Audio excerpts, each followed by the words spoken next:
దేవేంద్రుడు తీసుకెళ్లిపోతుంటే నారదుడు వచ్చి దేనికి తీసుకెళ్తున్నావు అని అడిగాడు.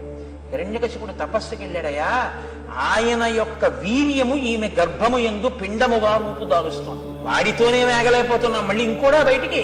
అందుకని ఆ పిల్లవాడు పుట్టగానే చంపేస్తాను, చంపి వీడిని వదిలేస్తానన్నాడు. ఎందుకంటే ఇద్దరు అన్నదమ్ములు, ఇంద్రుడు హిరణ్యకశిపుడు కశ్యప ప్రజాపతి సంతానమే.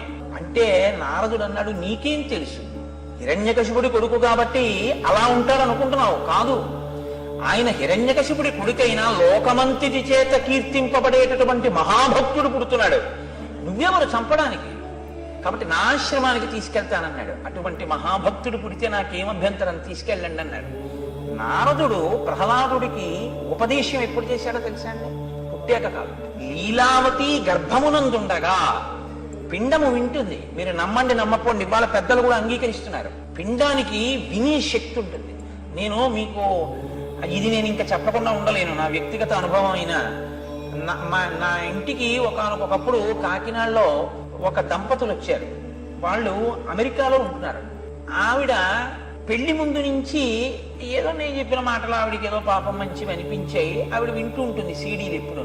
ఆవిడ కాకతాళీయంగా ఆవిడ భర్త గారికి కూడా అంతే ప్రీతి నా సీడీలు. కాబట్టి ఇద్దరికీ అదే పని, అస్తమానం వింటూ ఉండేవారు అమెరికాలో.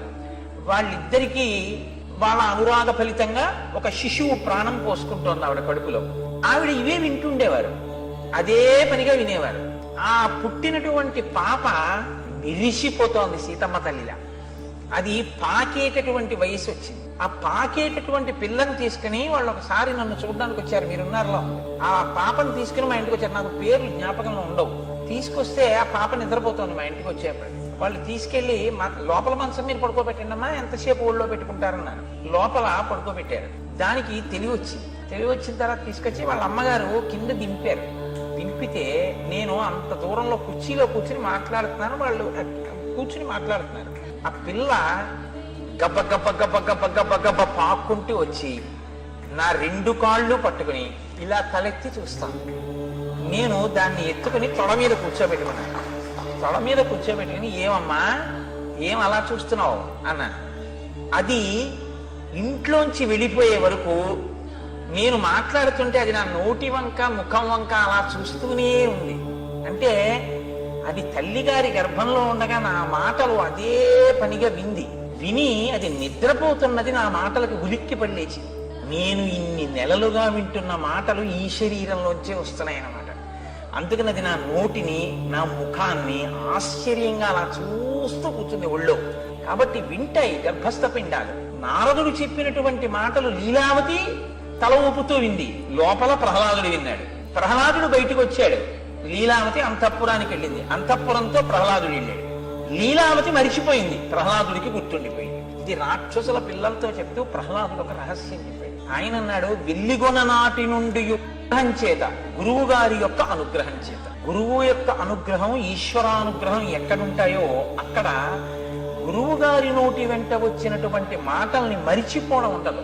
మనసు తిప్పి తిప్పి తిప్పి తిప్పి అనుష్ఠానంలోకి తీసుకొస్తుంది. అది లేదనుకోండి మరుపు కిందకి వెళ్ళిపోతుంది. కాబట్టి ఒక్కొక్కరి యందు విన్న విషయాలు, తెలుసుకున్న విషయాలు ఇంకా వినయం వైపుకి తీసుకెడతాయి. కారణం ఏమిటంటే అది కారణజన్ములంటే తప్ప మీరు ఫలానా వారితో సమానం అండి అన్నారు అనుకోండి, అంతే.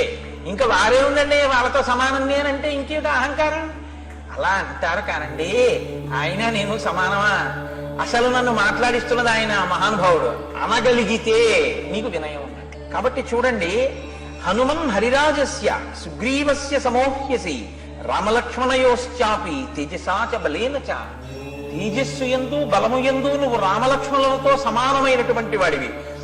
అరిష్టనేమి నపుత్రో వైనతేయో మహాబల గరుత్మానితి విఖ్యాత ఉత్తమ సర్వపక్షిణాం బహుశో హి మయా దృష్ట సాగరే స మహాబల భుజగానుద్ధరన్ పక్షి మహావేగో మహాయశాః.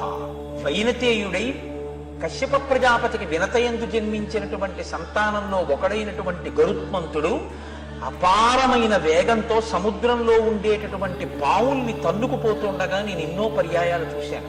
ఆ సముద్రంలో ఉండేటటువంటి పావుల్ని తన్నుకుపోయేటటువంటి గరుత్మంతుని యొక్క వేగము ఎంతగా ఉంటుందో నీ వేగము కూడా తత్తుల్యముగా ఉంటుంది. అంత వేగమున్నవాడివి. బలం బుద్ధిశ్చ తేజశ్చ సత్వంచ హరిపుంగవ విశిష్టం సర్వభూతేషు కిమాత్మానం న బుద్ధ్యసి. మహానుభావ, నీ బలము, నీ బుద్ధి, నీ తేజస్సు, నీ సత్వము సమస్త భూతముల కన్నా గొప్పవి. నీతో సమానమైన భూతమే లేదు. భూతము అంటే ప్రాణి. అసలు నీతో సమానమైనటువంటి ప్రాణి లేదు ఈ లోకంలో. అంతటి బుద్ధి, అటువంటి బలం, అటువంటి తేజస్సు ఉన్నవాడివి. అటువంటి వాడివి ఇలా కూర్చుని ఉంటావా?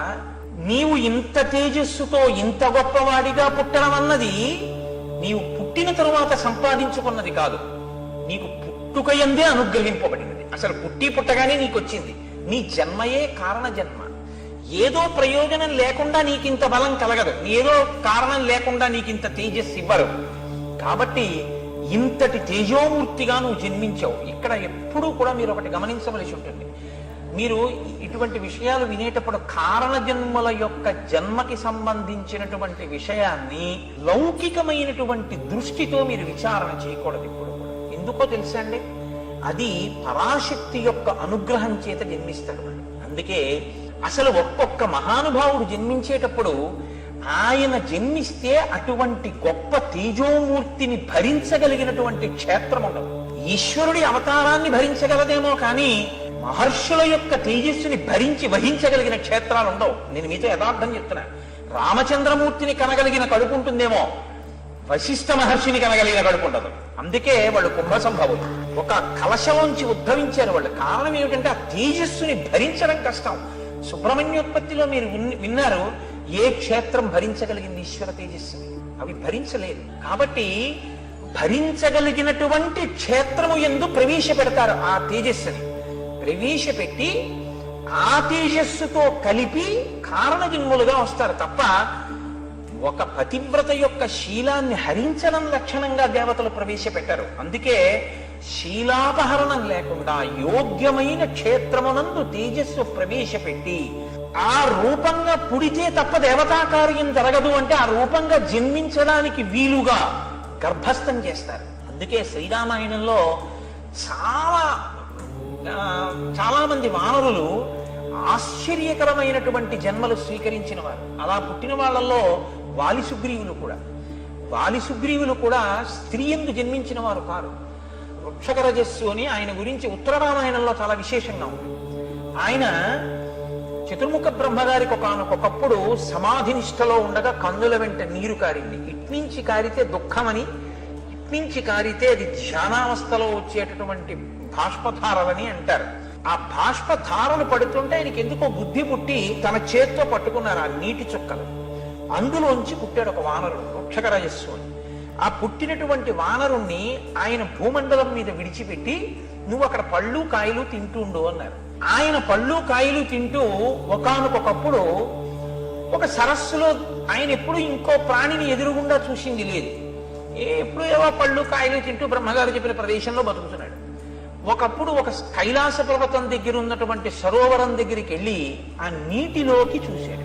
అసలు నీటిలోకి ప్రతిబింబం చూసుకోకూడదు, ఆయుక్షీణం అవుతుంది కాబట్టి నీటిలోకి చూశాడు. ఇంకో వానరం కనబడితే ఆయన ఇంకో వానరం వచ్చిందనుకుని దాంతో యుద్ధం కోసమైనా నీళ్లలో దిగాడు.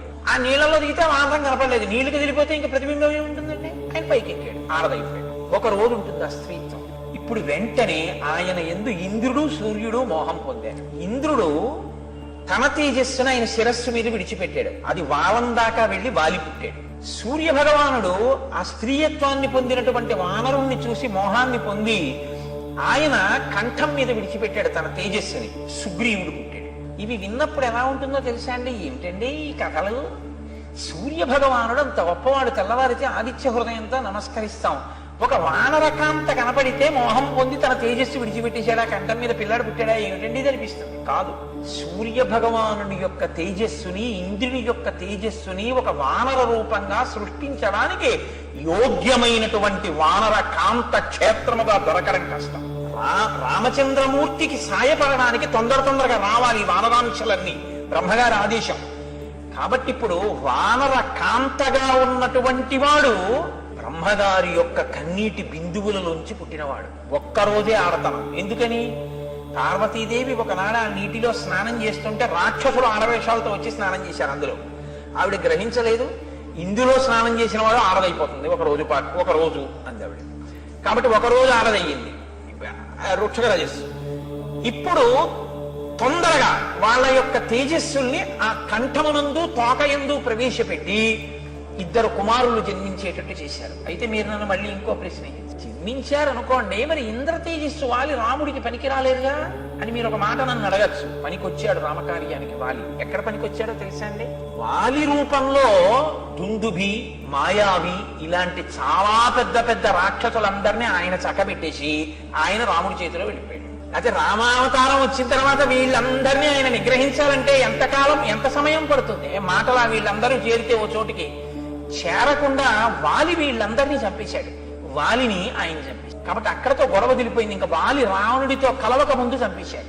సుగ్రీవుడు రామకార్యానికి పనికి రావాలి, అందుకని సుగ్రీవుడికి వానరాధిపత్యం ఇచ్చాడు. మళ్ళీ శ్రీరామాయణంలో ఉన్నటువంటి ఆ జననములను మీరు చూస్తే చాలా ఆశ్చర్యంగా